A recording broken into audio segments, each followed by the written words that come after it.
พี่น้องเลยเป็นจะได้น้องบองคิดว่าอยู่บนนี้นี่โอเคบ่โอเคบ่ตามน้องเบิ่งเอาตามคุมรู้สึกแท้เลยแบบตามน้องเบิ่งดินอยู่บนนี้ถ้าเฮ็ดเฮือนแล้วก็เฮ็ดหาดบ่มันโอเคอยู่บ่ดินซำนี้โอเคบ่แม่นอ้ายว่าโอเคแล้วไปว่าโอเคก็โอเคตามที่น้องรู้สึกเลยน้องสิมี มีคอมเมนต์นึงพี่น้อยมันเป็นคอมเมนต์ดอกเพิ่นเสร็จมาพี่น้องเนาะว่าเบาตูนเอ้ยคันเบาตูนบ่มีหยังสิลมกับน้องบองเวลาถ่ายคลิปให้เบาตูนเล่าที่มาที่ไปตั้งแต่เริ่มต้นเป็นจังไดจังไดความหมายของเพิ่นก็คือตั้งแต่ตอนนั้นฮอดปัจจุบันนี้เป็นจังไดแน่แบบการไปการมาจนได้มาลมกับน้องบอง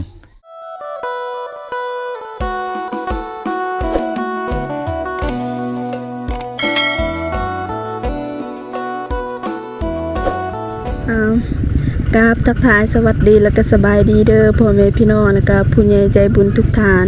บ่ว่าจะเป็นอยู่ฝั่งไทยหรือว่าลาวหรือว่าอยู่ต่างประเทศก็ขอสวัสดีสบายดีเบิดสุขคนเด้อ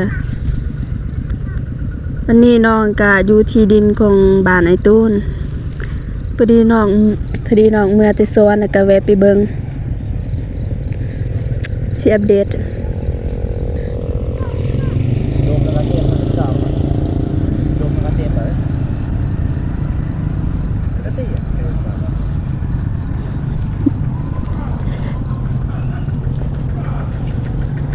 สบายดีเด้อโดยสบายดี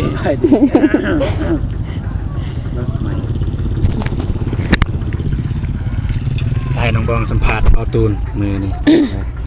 สัมภาษณ์เองเลยถ่ายเองสัมภาษณ์เองเลย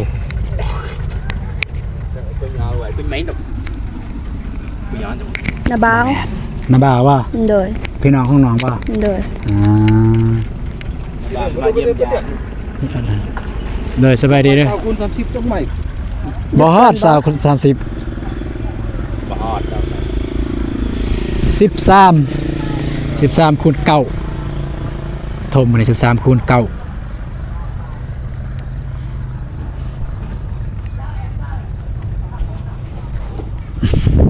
ลงกวง13เนาะแม่น แต่นี่เลยคุณแต่นี่แต่ลักหัวนี่มานี่เก่าเด้อนะบัดนี้พี่น้องเอ้ยเป็นจะได้น้องบองคิดว่าอยู่บนนี้นี่โอเคบ่โอเคบ่ตามน้องเบิ่งเอาตามคุมรู้สึกแท้เลยแบบตามน้องเบิ่งดินอยู่บนนี้ถ้าเฮ็ดเฮือนแล้วก็เฮ็ดหาดบ่มันโอเคอยู่บ่ดินซำนี้โอเคบ่แม่นอ้ายว่าโอเคแล้วไปว่าโอเคก็โอเคตามที่น้องรู้สึกเลยน้องสิน้องคิดว่าน้องสิติบ่อนใดเอ้าติว่าบนนี้บ่คักบ่นั้นบ่ดีให้น้องเบิ่งกันนะก็ดีแล้วมันก็เพียงแล้วนี่ดีบ่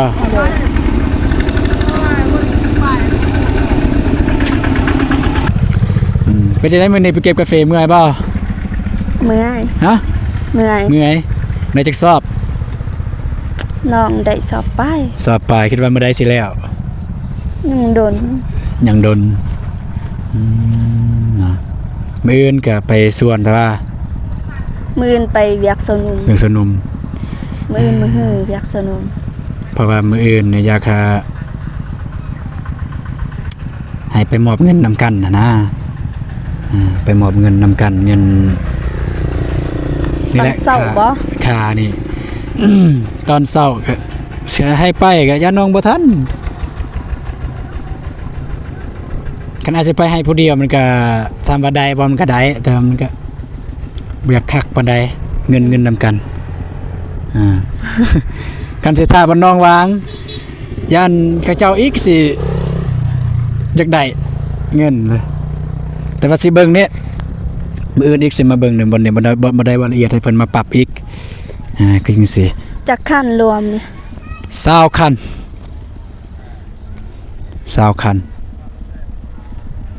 นี่แหละอนาคตของเธอจะได้มาอยู่ที่นี้ถ้าเราไม่ตายจากกัน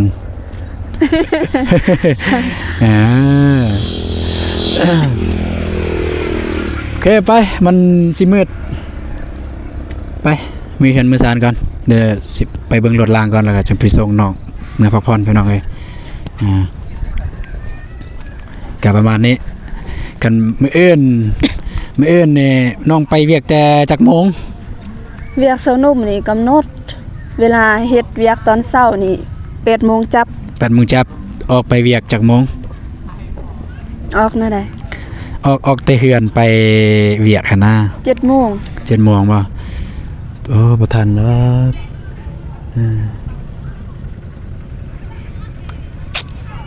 โอเคบ่ว่ากันพี่น้องเอ้ยเดี๋ยวเบิ่งตัวจริงก่อนถ้าทางเจ้าของเงินเพิ่นบ่ฝากบ่ด่วนบ่ตูนก็สิไปจ่ายตอนแรงบัดเจ้ามาแต่พุ่นแหละมาแต่ส่วนแต่เวียกแต่ว่าคันฟ้าคันเพิ่นฟ้ายังได้บ่ตูนก็สิไปจ่ายผู้เดียวก็ได้นั่นน่ะโอเคไปมีเฮือนไปเบิ่งรถรางกัน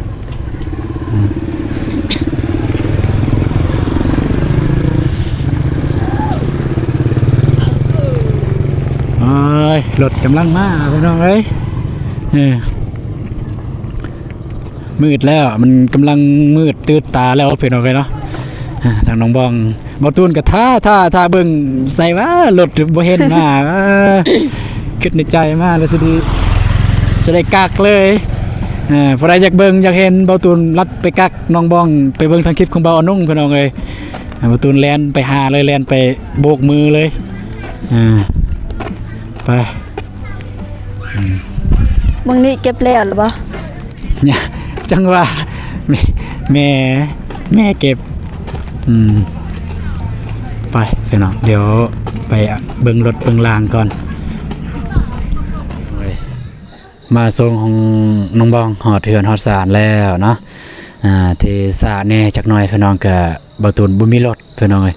เพราะว่ารถคันนึงคันที่บ่ตูนขี่น้องสายเอาไปเยืองเขียดพี่น้องเอ้ยก็เลยเอารถน่ะบ่าวมาส่งน้องเพิ่นน้องบองเพิ่นโอ้มาแต่สวนบ่ตูนกักไว้เลยแต่บ่ได้อยากเบิ่งก็ไปเบิ่งทางส่งบ่าวเอานงเพิ่นไปได้หนาวบ่หนาวเนาะนี่ไป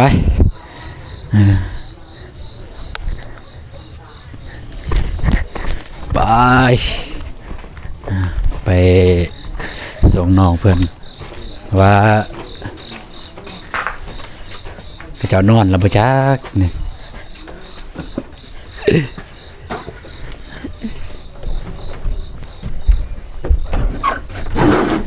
เอาเด้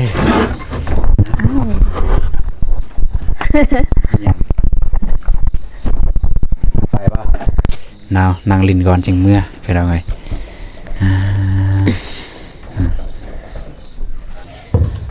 แจ้งเป็นอะไรบ้างเนี่ยเอาไฟฉายของอ้ายเพิ่นซื้อเพื่อว่าเพิ่นมาแต่เวียกแต่งานดึกขับรถตอกบ่มีตาเพิ่นว่าเอา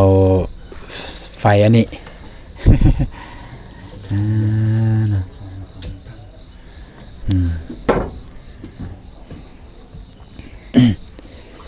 ที่หอเถื่อนสาก็คือแวะไปกินตำหมีพี่น้องเลยอยู่ห้านหน้าบ้านนี่แหละว่าถามน้องบองเพิ่นก็ว่าอยากแหน่เพิ่นว่าก็เลยแวะไปกินแต่ว่าบ่ได้ถ่ายบ่ได้หยังพี่น้องเพราะว่าคนหลายแล้วก็เพิ่นเปิดเสียงเพลงเสียงหยังก็เลยบ่ได้ถ่ายพี่น้องเอ้ยก็มาหอดเฮือนมาถ่ายอยู่เฮือนเอามื้ออื่นนี่ไปไสมื้ออื่นนี่ไปเวียกตัวเองบ่เวียกสนุมกันสันมื้ออื่นน้องวางคือเก่าอะไรบ่ทันมื้ออื่นแต่บ่ตูนสิไปมอบผู้เดียวเลยจ่ายเงินค่าถมดินน้องบ่ว่าหยังที่ให้ไปจ่ายผู้เดียวบ่ว่าน้องค่าเวียกแต่กันสิถ้าจ่ายตอนแรงยันทางทีมงานบริษัทนั่นแหละทีมงานขุดดินท่านก็เพิ่นอยากได้ฟ้าวก็เลยว่าเพราะว่าเมื่อกี้นี้ว่าหลังไมค์อยู่กับอันโซเฟอร์รถจกหรือว่าโซเฟอร์รถแท็กเตอร์อันมาตูนก็ว่า สิบ่ให้มื้อนี้เด้อเพราะว่ามันมืดแล้วอะนะมันมืดก็เลยว่าสิไปให้มื้ออื่นไม่สิให้มื้ออื่นเอาสิกินข้าวอีกบ่ อิ่มแล้ว อิ่มแล้ว คิดว่าสิกินข้าวกินน้ำอีกก็กินนี่น้องบองเพิ่นดังไฟพอดีได้พิงไฟแล้วมื้อนี้นี่นั่งเมื่อวานนี่มาตูนมาได้อัปเดตพี่น้องเลยกินซีสวนอยู่น้องกระเดยไปซับมีน้องบองมีน้องกระเดยมีน้องอัมพรพอดีมาตูนบริทายไฟโทรศัพท์เบิดบริทายผูกจุน้องเพิ่นกินเบิดอยู่ประวานนี่เพราะว่าอายกลับก่อน บ่ยังเหลือนะ ยังเหลือบ่ได้มอบอยู่บ่ให้น้องกระเดยเลย มอบ คิดว่าบ่ได้มอบ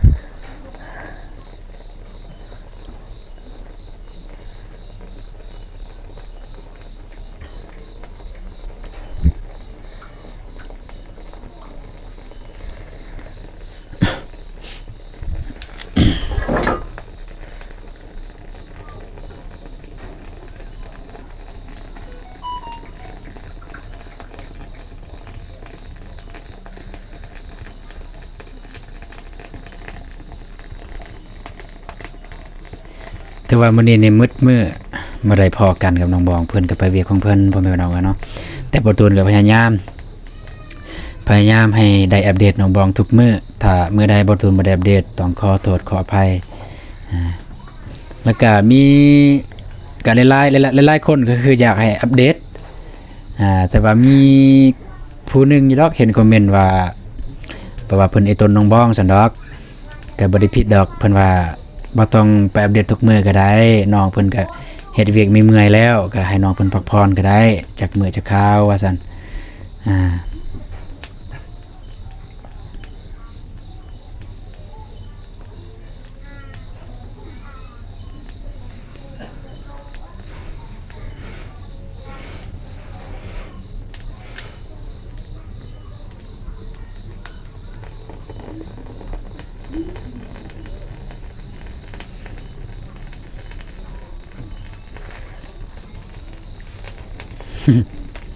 เหลื่อมบ่ โดย เหลื่อมตาบ่ปลดหมวกก็ได้กันเหลื่อมตาแต่ว่าคันอันนั้นก็ปลดก็ได้จักหน่อยเพิ่นสิบ่เห็นแจ้งได้นี่ เริ่มตา เหลื่อมบ่เหลื่อมแหงบ่ โดย เบิ่งสิลองปิดก่อนปิดก็บ่เห็นนี่ได้ปิดนี่พี่น้องเอ้ยเห็นแต่บ่แจ้ง แบบนี้ล่ะเนาะ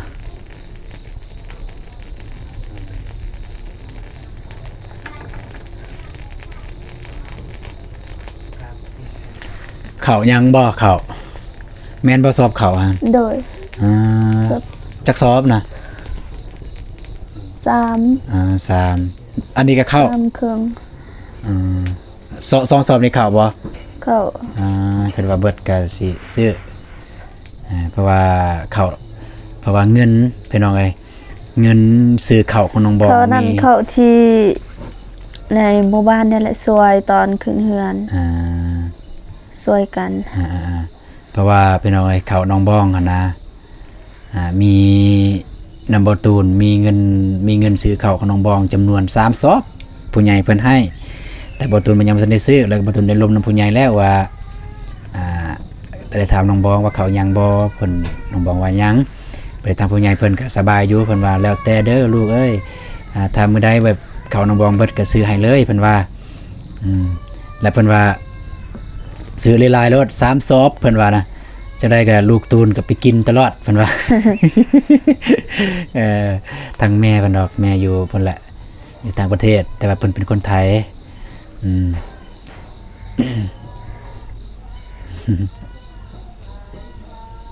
คือเอานี่เป่าแต่ว่าใส่ประโยชน์ห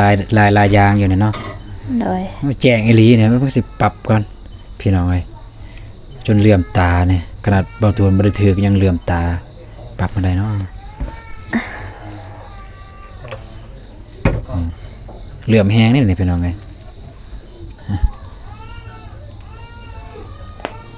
้ยนะปรับอยู่บนนี้ นี่พอดีตัวนี้เนาะบ่อยากเหลื่อมปานใดเนี่ย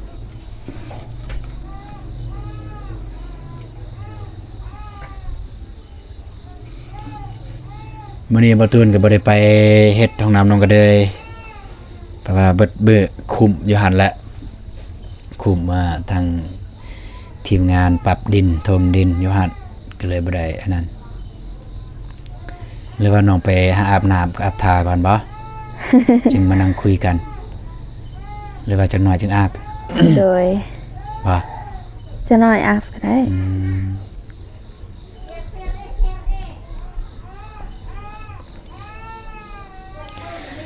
มี มีคอมเมนต์หนึงพี่น้อยมันเป็นคอมเมนต์ดอกเพิ่นเสร็จมาพี่น้องเนาะว่าเบาตูนเอ้ยคันเบาตูนบ่มีหยังสิลมกับน้องบองเวลาถ่ายคลิปให้เบาตูนเล่าที่มาที่ไปตั้งแต่เริ่มต้นเป็นจังไดความหมายของเพิ่นก็คือตั้งแต่ตอนนั้นฮอดปัจจุบันนี้เป็นจังไดแน่แบบการไปการมาจนได้มาลมกับน้องบ้องเพิ่นว่า ก็คือตอนแรก สิเล่าข่าวๆพี่น้องกันเนาะถ้าทาง FC ที่คอมเมนต์ทันได้ฟังเนาะก็ประมาณนี้พี่น้องเอ้ยตอนแรกๆบ่ตูนก็มาถ่ายด้วยความว่าเฮาก็อยากถ่ายแบบว่าผู้ทุกข์ยากแล้วเฮาซอกเพราะว่าปกติเฮาก็ซอกเพราะว่าเบาเตียงเพิ่นซอกให้เพราะว่าเบาเตียงกระแสเพิ่นดีนะพี่น้องเอ้ยก็ซอกเพื่อให้เพิ่นซอกเคสหลายๆเวลาเพิ่นลงมาก็เฮาก็จะได้พาเพิ่นไปเพราะว่าทางทีมงานเฮาก็บ่มีไผดอกคนรู้จักบ่หลายว่าซั่นซะเฮาก็ซอกพอดีรวมกันกับเบาเจ็บก็ว่าอยู่บ้านห่างมีบ่ว่าซั่นพอดีเบาเจ็บเพิ่นว่าเดี๋ยวสิลองให้หมูหรือว่าเพื่อนอยู่ในบ้านนี่แหละถามให้ก็เลยถามคนนั้นก็ชื่อสุกันเอิ้นอ้ายซะอ้ายสุกันเบาเจ็บเพิ่นถามมาผู้นั้นพามาเฮาก็มาแล้วเนาะเฮือนหลังนี้แหละคันบ่ตูนชื่อบ่ผิดนี่บ่อนนี้แหละนั่งบ่อนนี้แหละ ประมาณวันนี้นางหัน นั่งกับน้องบองบ่ได้นั่งเว้ากันอยู่นั่นแหละบัดนี้เบาเจ็บกับอ้ายสุการนั่นก็ซื้อขนมมากินกับขนมกับนายตะเวนมาแกะกินแกะลิ้นบัดนี้ได้ถามเนาะบัดนี้ด้วยความตอนนั้นเฮากลับมาก็เฮามาถามมาลมก่อนมาถามว่าให้ถ่ายบ่เฮาถ่ายเฮาช่วยเหลือเฮาบ่ได้ถ่ายประจานเด้อบ่ได้ถ่ายแบบแนวสิ่งบ่ดีเฮาถ่ายทอดวิถีชีวิตการเป็นอยู่ของเจ้าเจ้าขาดเรือหยังเจ้าทุกข์เจ้ายากแนวใดบางเทื่อว่ามีผู้ใหญ่เพิ่นเห็นหรือว่า FC เพิ่นเห็นแล้วก็เพราะว่าตอนนั้นเฮาก็บอกตรงๆแล้วว่าเฮาก็สอบเพราะว่าไอ้เตียงเพิ่นลงมาแล้วก็สิพาไอ้เตียงเพิ่นมาแล้วเนาะพอดีเฮาก็บัดมามื้ออื่นพอดีน้องเพิ่นโอเคน้องตกลงเนาะน้องตกลงว่าโอเคถ่ายก็ได้พอดีเบาตูนกับเบาเจ็บก็มาก็สอนน้องสอนวิธีเว้านี่แหละบ่แม่นอื่นวิธีเว้าวิธีทักทายสวัสดีกล้องวิธีอวยพรนี่แหละส่วนนั้นก็มาพอดีมีใครแน่มีงบทางเบาเจ็บงบผู้ใหญ่คือการให้ซื้อขนมคันชื่อว่าผิดของแม่พิมพ์นั่นแหละให้ทางเบาเจ็บแม่พิมพ์ก็ให้ทางทีมงานเฮากับเอาไปแจกยายน้ำกั้นนั่นแหละตอนนั้นก็เลยได้มาแล้วก็เบาเจ็บ2คนน้องเพิ่นนี่แหละพอได้เจอคลิปแรกน้องพุ่นนุ่งเสื้อสีแดงคลิปแรกว่าตุนนุ่งเสื้อสีแดงเว้าอะไรกับน้องพอดีว่าตุนเว้าตอนนั้นลังใหม่ว่าน้องเว้าความจริงเด้อมีถ้ามีหยังนะเวลาถามถ้ามีว่ามีสำใดน้อยหลายสำใดบ่มีคือบ่มีคือมีถ้ามีน้อยหลายสำใด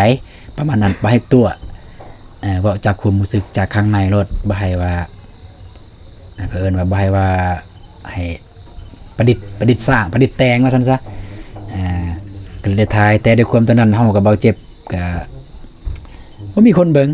อย่างความเบาตูนนี่หลักร้อยคนเบิ่งเบาเจ็บแค่ในหลักพันแต่เบาตูนให้เบาเจ็บถ่ายก่อนแล้วก็ลงก่อนเลยเพราะว่าหยังเพราะว่าเบาเจ็บมีคนเบิ่งแน่ในช่วงนั้นเพราะว่ากระแสเบาเจ็บมันก็ดีตอนนั้นกับน้องเดิมนะก็ดีแน่เวลาคนเบิ่งก็เป็นหลักพันหลักหมื่นแน่นะเบาเจ็บท้ายตอนนั้นเบาตูนก็ถ่ายน้ำลัง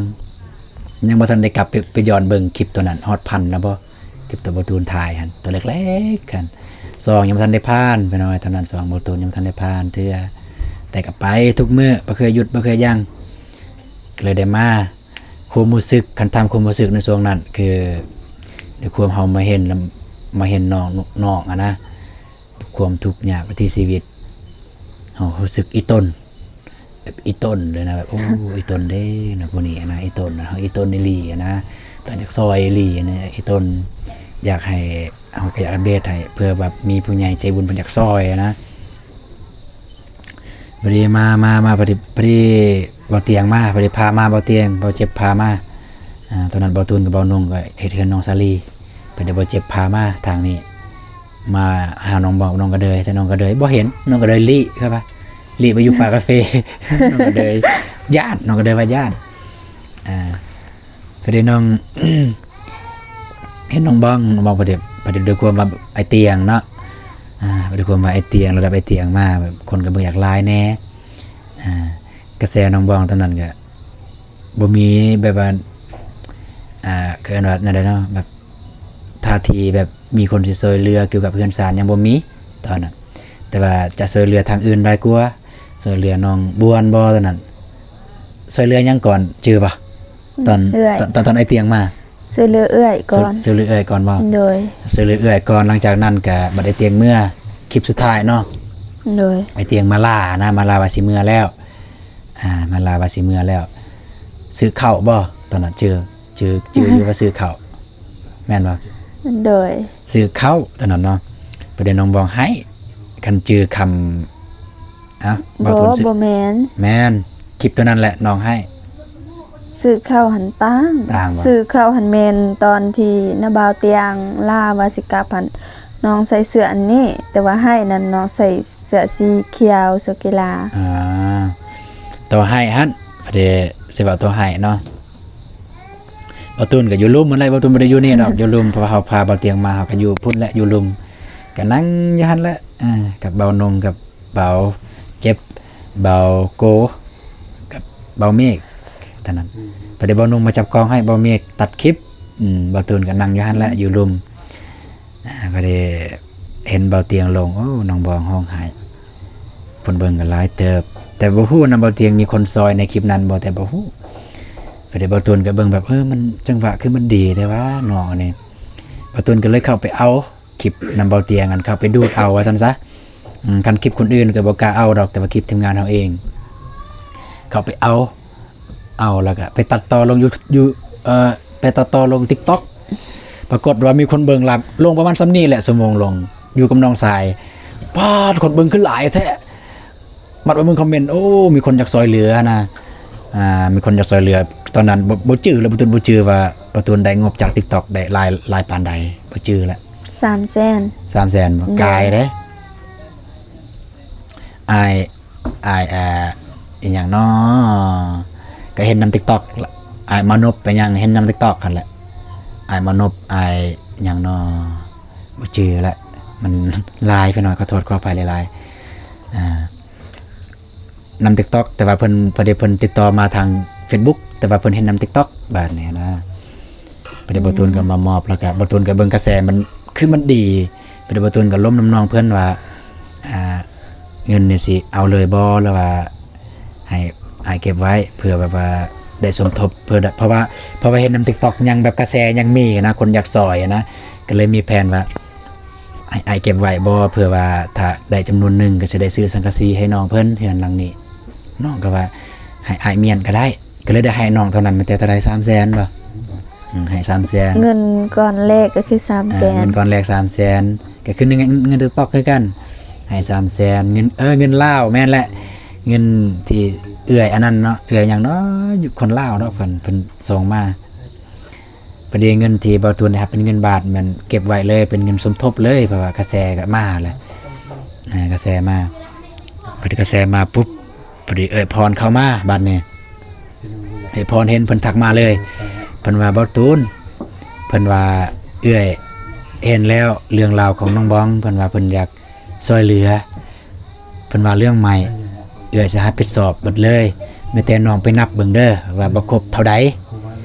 บ่ตูนไปไล่ตอนนั้นว่าเอ้ยไม่ประมาณ17 ล้าน แต่แท้กาย17ล้านบ่ตูนนับบ่ถูกนับบ่เป็นบ่ทุกคนมาบ่ได้ถามสร้างแดงอะไรหยังกาย17ล้านแต่ก็บ่ว่ากันพี่น้องเอ้ยก็นั่นแหละคือจุดเริ่มต้นที่เฮ็ดให้มาเรื่อยๆเพราะว่าสิว่าเรื่องงบมันมานำทำบ่ตูนหลายงบสำหรับเพื่อนน้องบอมบ่ว่างบน้อยงบใหญ่มาหลายพี่น้องเอ้ยหลายประเดจนเฮ็ดให้บ่ตูนมาเรื่อยๆเพื่อนน้องบอมนะมาเสาร์มาแรงมาเสาร์มาแรงมาอัปเดตเสื้ออันนั้นเสื้ออันนี้ก็กับกายเฮาเห็นแบบที่มาที่เฮาเห็นการไปการมากิริยามารยาทการปากเว้า เฮาก็มีคือว่ามีความรู้สึกแบบอยู่บ่นั้นแหละเฮาก็เบิ่งก็ผู้หญิงคนนี้มันก็โอเคอยู่แบบว่าการปากเว้ากันยังอันนั้นก็ได้อยู่นะเวลาเฮามายังมารยาทดีนะบ่ว่าแต่หลังไม้หน้าไม้นะเฮาบ่ได้ทายก็อย่าเพิ่นก็ย่างมาเลยย่างมาทักทายมาถามมาย่างนั่นแหละก็ดีอยู่แบบนี้แต่ก็มีเฮาสอนแหน่จักหน่อยเพราะว่าน้องเพิ่นก็บ่ฮู้นะก็ประมาณนั้นแหละพี่น้องเอ้ยแต่หลังจากเฮือนแล้วก็บ่ตุนก็บ่ได้คิดไกลหยังนะบ่ได้คิดไกลอีหยังพอดีมาคิดตอนแบบว่าประมาณเฮ็ดห้องน้ำแล้วก็มาคิดด้วยความว่าน้องเพิ่นดีนะเพิ่นดีก็เลยคิดว่า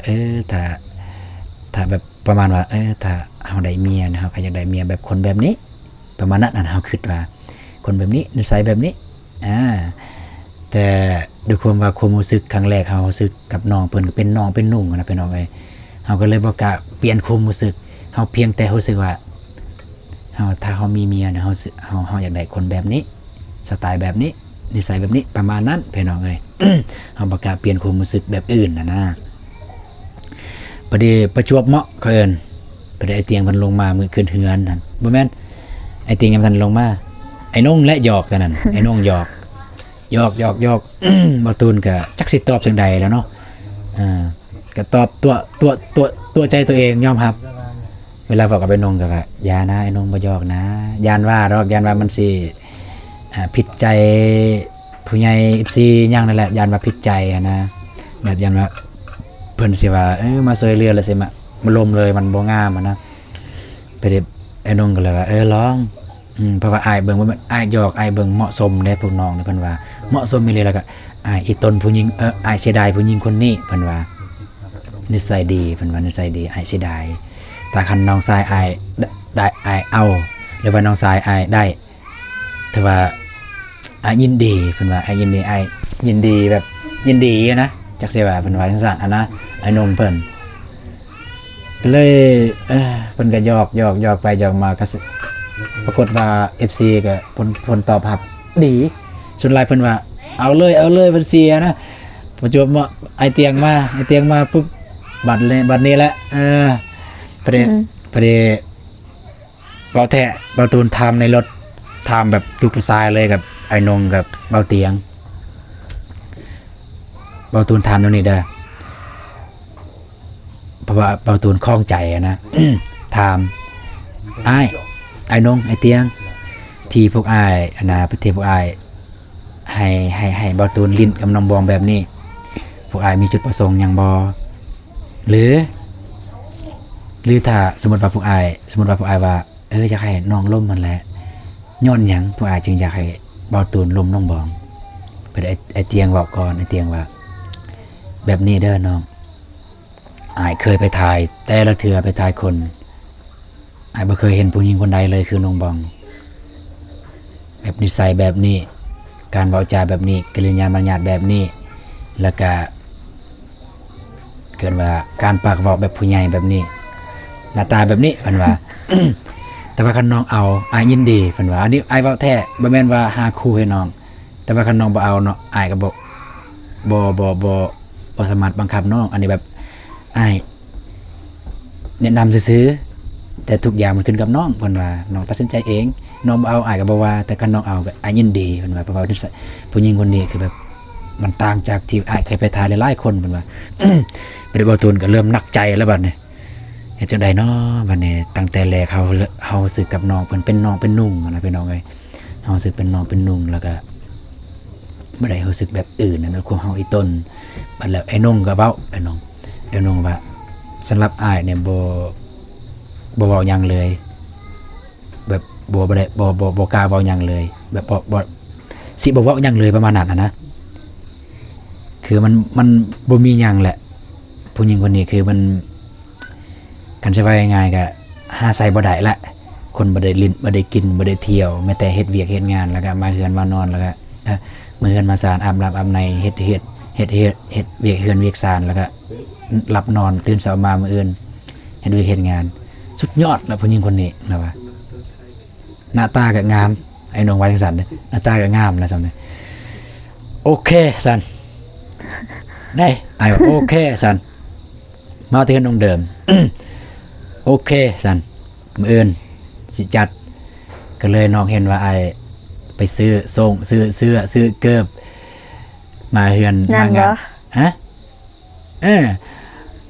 มางานเฮือนนั่นเด้ไอ้ไปซื้อเลยย้อมสีผมเลยไปย้อมสีผมตอนนั้นสีทองเลยไอ้เด้ ตอนนั้นก็คือบ่บอกความจริง นั่นได้ความจริง คือบ่บอกกับน้องแสดงเด้ ฮะ แสดงคอนเทนต์บอกกับน้อง ไอ้ยานน้องคันไอ้ว่ามื้ออื่นนี่แบบนี้ยานไอ้ยานน้องแบบว่าสิบ่ลิ้นนำมานะกันสมมุติไอ้สารภาพความจริงสมมุติไอ้ว่าไอ้มักน้องเด้อน้องสิบ่มีความสุขไอ้ยานว่าน้องแบบรู้สึกต่างอะนะน้องสิบ่มีความสุขในวันที่น้องขึ้นเฮือนใหม่อะนะไอ้ก็เลยว่า อันนี้แบบบ่ตูนลมลังไม้กับน้องว้องตอนนั้นเนาะบ่ตูนว่าน้องเอ้ย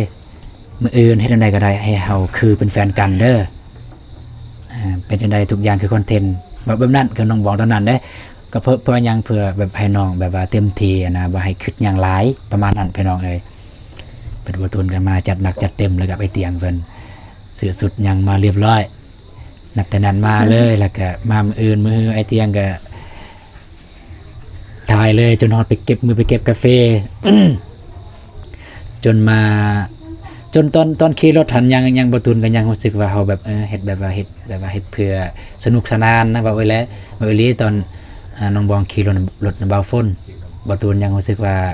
เฮ็ดเพื่อความสนุกสนานแบบเพื่อคนเบิ่งม่วนซื่นตอนนั้นแต่ว่าตอน อยู่ป่ากาแฟพูนอยู่ป่ากาแฟน้องบองอันนั้นแบบว่าจากใจล้วนๆเลยแบบนั่นแหละคือนิสัยข่อยเป็นคนแบบหอนแน่แต่ก็เศร้าไวบ่ได้เครียดดนประมาณนั้นเป็นเอาไงเรื่องราวประมาณนั้นแหละโอเคอาจจะได้กลับก่อนมันมืดติดตามันดึกแล้วยินบ่ โดย กลับก่อนนอนก็อาบน้ำอาบท่าพักผ่อนมื้ออื่นไปเฮ็ดไปงานอ้ายก็สิได้ทำงานคือกันนั่นแหละ เดินทางปลอดภัยเด้อ โดยกลับก่อนเด้ โดย เจอกันมื้ออื่นมื้อตอนแรงกันเช่นมาแต่ว่าคันน้องมาตอนค่ำก็น้องก็ลงอยู่หั่นอ้ายหั่นอ้ายก็มาส่งแบบนี้ยินบ่ แม่นบ่ แม่นตอนค่ำก็ลงอยู่หั่นยินบ่ ลุงเฮ็ดหยัง อ้าวก็ลงมีเวียกมีงานนั่นก็แต่คันน้องขาน้องบ่อยากลงก็บ่เป็นหยัง กันน้องเมื่อยอยากพอโอเคอ้ายกลับก่อนมาไหม